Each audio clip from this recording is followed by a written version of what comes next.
தேச விரோத பேச்சு. இதை ஒரு பிரதமர் பேசினார். தலைவர் ராகுல் காந்தியுடைய பேச்சிலிருந்து ஒன்றை கேட்டலாம் என்னன்றதை நான் ஆசீர்வாதம் கேட்டுருவோம். என்ன குறை கண்டீர்கள் அப்படிங்கிறாரு திரு ஆச்சாரி.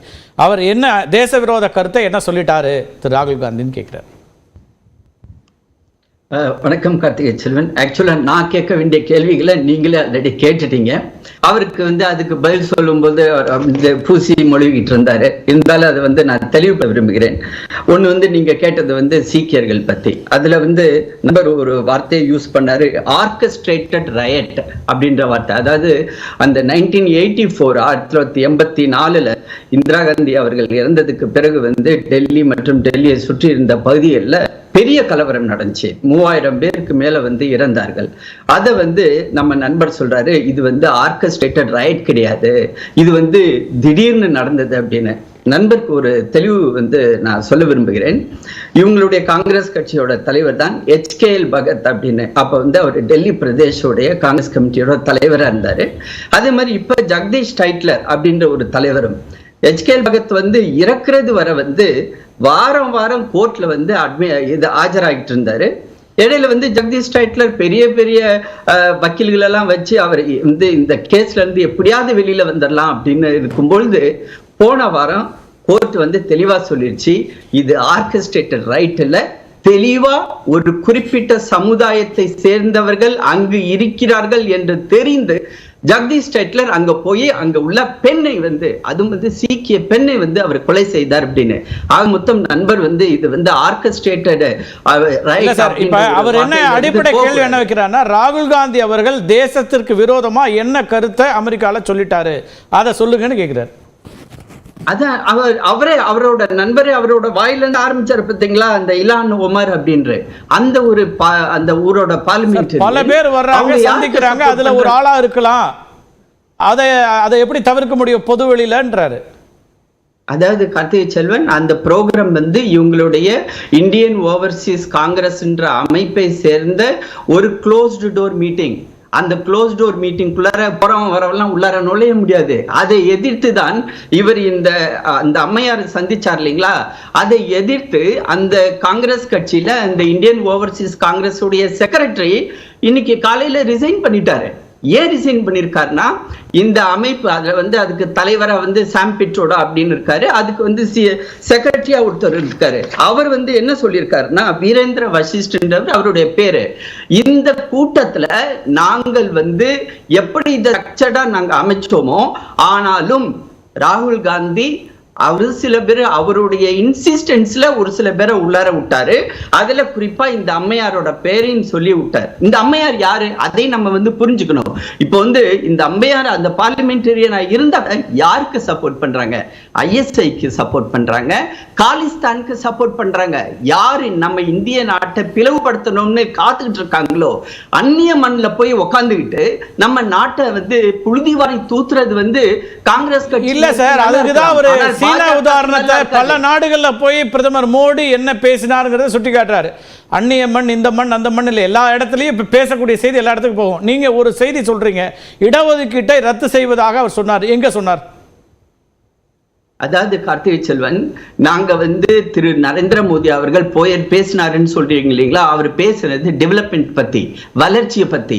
அந்த இடத்துல மதத்தை பத்தி பேசல, மத கலவரம். இந்த நாடு எப்படி இருந்ததுன்னு சொன்னாருன்னா, அந்த நாடு வளராம இருந்துச்சு, நாட்டோட வளர்ச்சியை இவர் குறைச்சு மதிப்பிட்டாருன்னு சொல்லலாம்ல.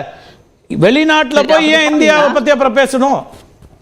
அதாவது வெளிநாட்டுல இந்தியாவோட வளர்ச்சியை பத்தி எடுத்து சொல்றதுல என்ன தப்பு இருக்குது? நாங்க இதெல்லாம் கொண்டு வந்திருக்கோம் சொல்றது வேற.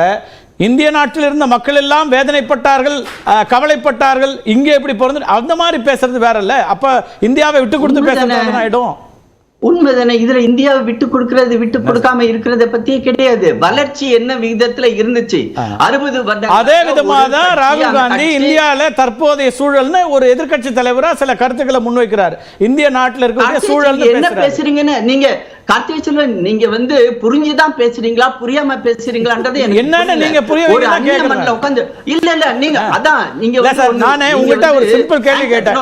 இல்ல இல்ல கார்த்திகை செல்வன் ஒரு நிமிஷம், நீங்க எக்ஸ்பெக்ட் பண்றது ஒரு நிமிஷம் நிறுத்துங்க, நான் என்ன பேச விடுங்க. Don't lecture me. You answer my question. ஒரு நம்ம கேட்ட கேள்வி 2 கேள்வி இன்னும் நீங்க ஆன்சர் பண்ணல.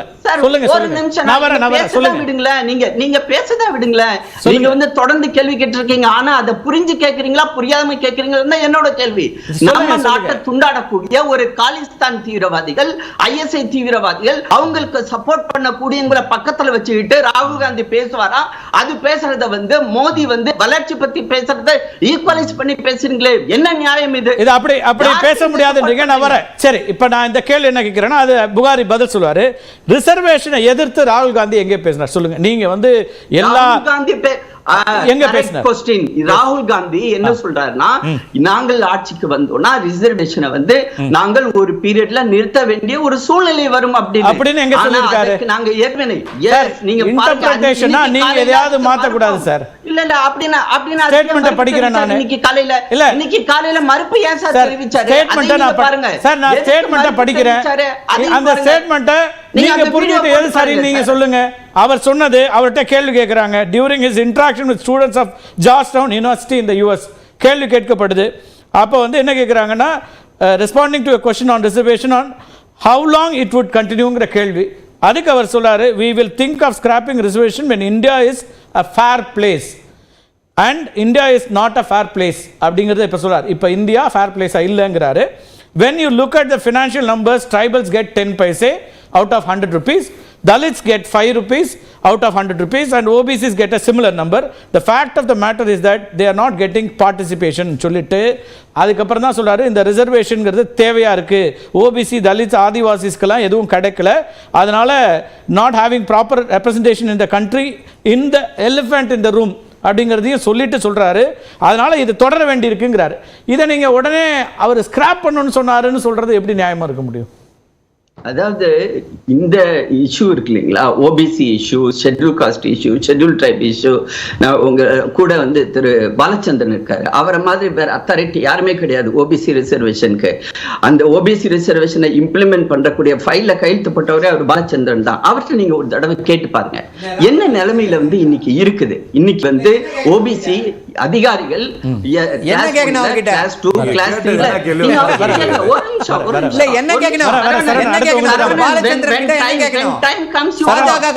ஆங்கிலம் தெரியுமா தெரியாதான்னு கேட்கணும்.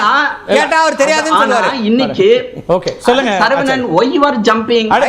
Wait for your turn. I will wait. இன்னைக்கு என்ன பிரச்சனை அப்படின்னா, இன்னைக்கு வந்து ஓபிசி ரிசர்வேஷன் இருக்கு, மத்த கம்யூனிட்டி ரிசர்வேஷன் இருந்தாலும் சரி, அதுக்கு வந்து நிறுத்துவன்ற அந்த வார்த்தைக்கு வந்திருக்க கூடாது. ஏன்னா இன்னைக்கு நம்ம அச்சீவ்மெண்ட் ஆகவே இல்ல சார். நிறுத்துவனே சொல்லல, அவர் எங்க நிறுத்துவான்னு சொல்லிருக்காரு. ஃபேர் பிளேஸ் வரும்போது வந்தது என்ன சொல்ல சார், என்ன பிரச்சனைனா ராகுல் காந்தி என்ன பேசுறான்றது அவருக்கே தெரியல.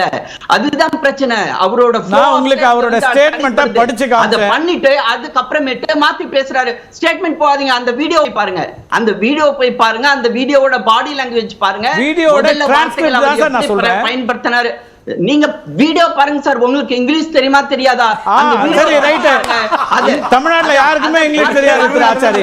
புரியுது இல்ல, நீங்க அத புரிஞ்சுக்காம அவர் சொன்னது அடுத்த ஒரு நிமிஷத்துல மதுக்கு மறுப்பு பெறாரு.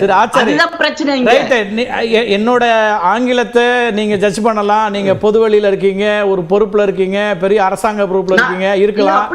ஆனா என்ன வந்து கொலம்பியா யூனிவர்சிட்டியில எனக்கு ஒரு ஃபெலோஷிப் கொடுத்து நியூயார்க்ல படிக்கலாம் வச்சாங்க. குறைஞ்சபட்சம் அந்த ஆங்கில அறிவு வச்சிருப்போம்.